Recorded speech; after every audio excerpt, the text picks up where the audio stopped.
Halo guys, apa kabar semuanya? Pada kesempatan kali ini, saya akan merangkum seluruh alur cerita film dari The King of Scotland. Film ini berkisah tentang persahabatan antara Dr. Nicholas Garrigan dan pemimpin otoriter negara Uganda, yaitu Idi Amin yang kemudian berubah jadi permusuhan. Film yang berdurasi 123 menit ini disutradarai oleh Kevin McDonald, dirilis pada tahun 2006 di Amerika Serikat. Kendati film ini terbilang film lama, namun film ini sampai sekarang masih ditonton oleh penikmat film. Terlebih lagi di film ini kita bisa melihat bagaimana negara Uganda di bawah kepemimpinan Idi Amin yang otoriter. Sebelum kita membahas filmnya, alangkah baiknya kalian dukung dulu channel ini dengan cara like, comment, subscribe agar Mimin lebih semangat menghibur kalian dengan alur cerita film selanjutnya. Oke, langsung saja kita mulai alur film dari The King of Scotland tahun 2006.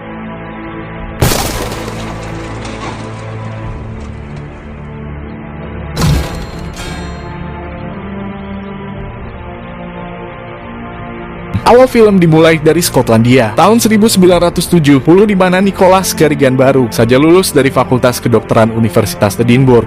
Nicholas berasal dari keluarga kaya berkecukupan. Kedua orang tuanya menginginkan Nicholas agar bekerja sebagai dokter di rumah sakit seraya membuka klinik pribadi di Skotlandia. Nicholas yang saat itu masih berjiwa muda membantah keinginan tersebut. Dirinya ingin menjadi dokter di sebuah perkampungan kecil jauh dari hiruk-pikuk kota sambil menolong orang yang tak mampu. Selain itu, ia pun ingin berkeliling dunia menjadi dokter dari satu tempat ke tempat yang lain. Sambil berpikir untuk merencanakan pergi kemana saat menjadi dokter, Nicholas memegang sebuah global bola dunia dan memutarnya seraya jari diarahkan ke global tersebut. Jika global tersebut berhenti, maka itulah tempat yang akan ditujunya. Global berhenti dan telunjuk Nicholas menuju ke Uganda. Nicholas pun pergi ke Uganda guna menjadi dokter di sana. Lewat seorang kenalannya, ia bermaksud menjadi seorang dokter di sebuah klinik misionaris Uganda yang dikelola oleh Sarah dengan penuh sukacita. Akhirnya Nicholas memulai karirnya sebagai dokter di sebuah perkampungan kecil di Uganda. Kendati Uganda adalah negara miskin yang penuh kekeringan dan kelaparan, Nicholas sangat senang menjadi dokter di negara itu. Ia benar-benar mencintai pekerjaannya, penuh dedikasi dan mengabdikan dirinya untuk menolong rakyat miskin Uganda lewat pekerjaannya sebagai dokter. Nicholas sangat menyatu dengan masyarakat Uganda. Tak jarang selepas beres bekerja sebagai dokter di klinik, ia selalu membaur dengan masyarakat setempat. Salah satunya yaitu bermain sepak bola di sore hari bersama anak-anak kecil. Suatu ketika Nicholas yang sedang bergaul dengan masyarakat setempat terheran-heran dengan para ibu-ibu yang selalu bernyanyi riang membentuk kelompok seperti paduan suara. Ia bertanya kepada Sarah kenapa ibu-ibu itu bernyanyi. Sarah menjawab bahwa ibu-ibu itu bernyanyi karena sedang latihan pertunjukan nyanyi untuk penyambutan Idi Amin yang menurut rencana akan datang ke desa itu. Nicholas terus penasaran dengan sosok Idi Amin ini karena ia melihat masyarakat Uganda kenapa begitu menghormatinya sampai-sampai mereka membuat persiapan pertunjukan untuk menyambut kedatangan Idi Amin. Nicholas tahu sedikit info bahwa Idi Amin adalah pemimpin negara Uganda. Ia merupakan panutan dan orang yang sangat dihormati oleh rakyat Uganda. Itu info yang ia dengar. Namun Nicholas masih penasaran ingin melihatnya langsung ketika Idi Amin datang ke desa itu. Desa tempat di mana juga Nicholas bekerja sebagai dokter. Ia meminta Sarah agar menemaninya melihat Idi Amin datang. Ia ingin melihatnya secara langsung. Sarah akhirnya setuju untuk menemani Nicholas melihat Idi Amin datang. Sampai hari H tiba Nicholas melihat Idi Amin dengan baju jenderal kebanggaannya datang ke desa ini. Dengan pengawalan super ketat, Idi Amin berjalan dan naik ke panggung. Semua rakyat bersorak-sorak penuh semangat menyambut Idi Amin. Nicholas pun terpesona dengan pemandangan ini. Ia bahagia melihat bagaimana pemimpin dan rakyatnya terjalin hubungan yang amat erat. Nicholas semakin kagum dengan Idi Amin saat sang pemimpin itu berpidato di atas panggung dengan suara menggelegar. Suara-suara pidato Idi Amin sangat keras membahana. Idi Amin adalah orator ulung yang memikat hati semua orang, termasuk juga Nicholas. Setelah acara selesai, akhirnya Nicholas pulang bersama Sarah ke klinik. Saat perjalanan pulang mobil, mereka tiba-tiba saja dihentikan secara paksa oleh pasukan Idi Amin yang berseragam tentara dengan tampang seram. Mereka memberhentikan mobil Nicholas. Ternyata si pasukan ini meminta tolong kepada Nicholas yang seorang dokter bahwa pemimpin mereka yaitu Idi Amin mengalami kecelakaan. Mobil Idi Amin mengalami kecelakaan yaitu menabrak sapi yang melintas. Seketika itu juga mobil rusak dan tangan Idi Amin cedera. Pasukan meminta Nicholas agar memeriksa tangan Idi Amin. Apakah tangannya patah ataukah terkilir karena saat itu Idi Amin kesakitan. Nicholas langsung memegang tangan Idi Amin. Ia memeriksa tangan tersebut. Apakah tangannya patah atau terkilir? Ketika ia memeriksa tangan Idi Amin, Seekor sapi terus bersuara mengerang kesakitan karena habis tertabrak mobil dan dipegangi banyak orang. Suara-suara keras dari sapi itu mengganggu konsentrasi Nicholas yang kala itu sedang memeriksa pasiennya, yaitu Idi Amin. Nicholas kesal dengan suara sapi itu dan menyuruh siapapun agar sapinya didiamkan atau dipindahkan ke tempat lain karena suaranya berisik mengganggu konsentrasinya. Sapi terus saja bersuara dan bahkan makin keras. Nicholas yang kesal mendengar suara itu akhirnya mencabut pistol yang tersarung di pinggang Idi Amin. Dengan pistol itu Nicholas menembak sapi itu sampai mati dan alhasil tak ada lagi suara sapi. Perbuatan Nicholas ini yang tiba-tiba mencabut pistol dan menembakkan ke sapi kontan saja membuat para pengawal Idi Amin marah. Seluruh pasukan pengawal mengarahkan senapan mereka ke Nicholas. Semua panik terdiam karena khawatir Nicholas akan ditangkap karena perbuatannya yang tidak sopan mencabut pistol sang presiden. Melihat aksi Nicholas itu, sang presiden malah tersenyum kemudian tertawa. Ia sangat kagum dengan kecekatan Nicholas dalam mengambil pistolnya. Selain itu, ia pun kagum dengan keberanian Nicholas saat berbuat seperti itu. Idi Amin kagum pada Nicholas bahwa pistol dirinya bisa direbut oleh orang lain dan yang merebutnya bahkan bukan seorang tentara tapi malah seorang dokter. Setelah tertawa lebar, Idi Amin mengulurkan tangan memperkenalkan diri bahwa dirinya bernama Idi Amin dan merupakan seorang presiden negara Uganda ini. Sementara Nicholas yang sebelumnya kagum kepada Idi Amin karena ia orator ulung yang hebat. Ia pun memperkenalkan dirinya bahwa namanya Nicholas dan bekerja sebagai dokter di desa. Setelah berkenalan, Idi Amin sangat menyukai kaos yang dipakai Nicholas yang bertuliskan Scotland. Ia katakan bahwa ia sangat kagum dengan negara Skotlandia karena rakyat Skotlandia adalah para pejuang tangguh yang selalu memenangkan perang, khususnya saat dulu ketika berperang melawan Inggris. Seketika ia meminta kaos yang dipakai Nicholas agar dilepas karena ia sangat menginginkannya. Idi Amin kemudian membuka baju jenderalnya dan memberikan pada Nicholas supaya ditukar dengan kaos Scotland. Akhirnya tukaran baju terjadi. Baju jenderal ditukar dengan kaos bertuliskan Scotland. Mereka seperti bertukar cendera mata dan setelah itu antara Idi Amin dan Nicholas mulai berteman. Disinilah awal persahabatan mereka dimulai. Dua orang yang saling mengagumi kemudian bersahabat.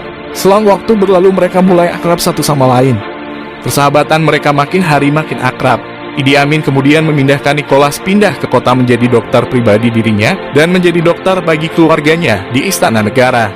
Selain itu, ia pun ditempatkan untuk bekerja di rumah sakit ibu kota yang tentu kondisinya jauh lebih baik. Idi Amin tak ingin jika sahabatnya bekerja jadi dokter di daerah kumuh desa yang minim fasilitas. Ia memindahkan Nicholas ke kota dengan semua fasilitas yang ada. Nicholas makin dekat dengan Idi Amin. Saking dekatnya, Nicholas pun bisa keluar masuk istana tanpa mengalami pemeriksaan karena Idi Amin sudah menempatkannya sebagai bagian dari Istana Negara, yaitu menjadi dokter kepresidenan. Selain sahabat, Nicholas pun benar-benar disayangi oleh Idi Amin. Ia dianggap seperti saudaranya sendiri.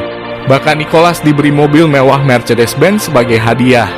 Nicholas sangat menikmati posisinya, yaitu sebagai dokter kepresidenan, dokter rumah sakit dan orang terdekat Idi Amin.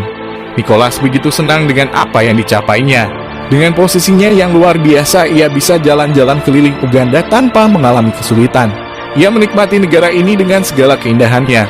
Tak jarang Nicholas pun berjalan-jalan keliling ibu kota dengan mobil Mercedes-nya itu. Tiba kemudian Nicholas bertemu dengan Stone. Stone merupakan pegawai kantor perwakilan luar negeri dan persemakmuran dari Inggris. Di sela-sela obrolan, Stone memperingatkan agar Nicholas jangan terlalu dekat dengan Idi Amin karena situasi politik dalam negeri Uganda sedang diambang panas. Di luar terjadi penangkapan dan pemenjaraan warga Uganda oleh Idi Amin karena dianggap pendukung setia Milton Obote. Untuk diketahui, ketika Idi Amin berkuasa menjadi presiden, ia merebut kekuasaan dengan cara mengkudeta kekuasaan dari Milton Obote. Tak hanya Stone nasihat agar menjauhi Idi Amin pun pernah terlontar dari Sarah kepada Nicholas, namun Nicholas tak mengindahkan nasihat tersebut. Nicholas menganggap fenomena itu masih dalam tahap wajar dan ia merasa aman-aman saja, tak akan terjadi sesuatu. Nicholas dalam sebuah pesta dikenalkan pada istri Idi Amin yang ketiga, yaitu Kai. Ia merupakan istri termuda dari Idi Amin. Mereka akhirnya akrab dan sering bertemu. Setelah sekian waktu berlalu, akhirnya Kai dan Nicholas saling jatuh cinta. Mereka berpacaran di luar sepengetahuan Idi Amin. Nicholas sadar bahwa perbuatannya adalah sebuah kesalahan, namun karena perasaan yang tak bisa dibendung akhirnya mereka berpacaran dan sampai pada hubungan yang lebih jauh, yaitu mereka melakukan pengecerotan.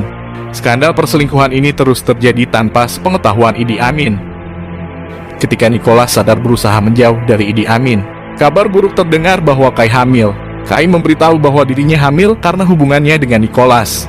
Karena tak bisa dilakukan, mereka sering berhubungan pengecerotan dalam perselingkuhannya di belakang sepengetahuan Idi Amin. Keberadaan Kai yang hamil membuat Nicholas was-was setengah mati. Ia takut jika Idi Amin tahu tentang hal itu. Kai meminta agar janinnya digugurkan karena jika Idi Amin tahu maka Nicholas bisa dibunuh. Nicholas akhirnya meminta seorang rekannya yang juga seorang dokter agar menggugurkan kandungan Kai. Si dokter itu menolaknya karena alasannya bisa membahayakan nyawa Kai. Kondisi tubuh Kai sangat lemah, maka jika diaborsi maka Kai bisa kehilangan nyawa. Di tengah dilema yang pelik ini, Nicholas akhirnya memutuskan untuk mengaborsi Kai dengan tangannya sendiri. Ketika alat-alat aborsi sedang dikumpulkan di rumah sakit, tiba-tiba anak buah Idi Amin masuk menangkap Nicholas. Rupanya skandal perselingkuhan mereka ketahuan oleh Idi Amin. Nicholas saat itu dibawa ke hadapan Idi Amin. Idi Amin menyiksa Nicholas secara kejam. Ia menyiksa Nicholas berulang kali karena Nicholas telah mencuri istrinya untuk diselingkuhi, padahal selama ini Idi Amin selalu baik kepada Nicholas sampai seperti saudara. Nicholas menjawab bahwa Kai tidak mencintai Idi Amin. Ia terpaksa menikah dengan Idi Amin. Idi Amin terus menyiksa Nicholas sampai kulit punggung Nicholas dikelupas oleh pisau. Hal itu dilakukan sesuai kebiasaan Uganda bahwa hukuman mencuri istri seorang kepala suku adalah dengan cara kulitnya dikuliti. Dikelupasi, punggung Nicholas semua kulitnya terkelupas dan berdarah. Atas bantuan seorang teman Nicholas, akhirnya diselamatkan secara diam-diam. Tadinya Nicholas mau membawa pergi Kai keluar dari Uganda, tapi sah yang Kai sudah mati dengan posisi tubuh termutilasi mengerikan. Nicholas akhirnya tiba di bandara sekalipun harus berjalan menahan luka. Rekan Nicholas berpesan kepada Nicholas sebelum naik pesawat bahwa Nicholas harus bertahan dan harus hidup. Setelah keluar dari Uganda, maka Nicholas harus menceritakan cerita ini ke seluruh dunia, agar semua tahu bahwa Idi Amin adalah pemimpin yang kejam. Film pun akhirnya tamat. Nah itu dia guys keseluruhan alur cerita film dari The King of Scotland 2006. Jika kalian suka, mohon bantuannya untuk kalian semua dukung terus channel ini dengan cara like, comment, subscribe. Pesan positif dari film ini, ada baiknya juga Idi Amin sebagai pemimpin untuk menghukum Nicholas karena berselingkuh dengan istrinya. Pesan negatif, Idi Amin terlalu ulung sebagai pemimpin negara. Nicholas yang sempat diperingatkan oleh teman-temannya agar jangan terlalu dekat dengan Idi Amin, dia mengabaikan. Pesan akhir dari film ini, hati-hati dalam memilih teman. Terima kasih sudah menonton alur cerita film dari Global Movie. Semoga kalian sehat selalu dan see you next to video. Bye bye.